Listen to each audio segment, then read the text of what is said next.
In this video, I'll be sharing with you how you can private your Snapchat account, right?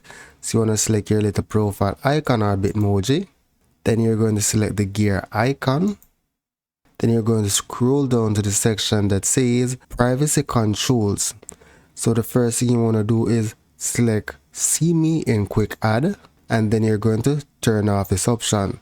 Once you turn off this option, no one will be able to find you. Then step back. Then for view your stories, you can select friends or just select custom, and you have the option to block individuals from viewing your story. So let's go back, and for contact me, you want to ensure that friends is selected, and those are some of the key features that you need to enable or disable to ensure that your Snapchat account is private.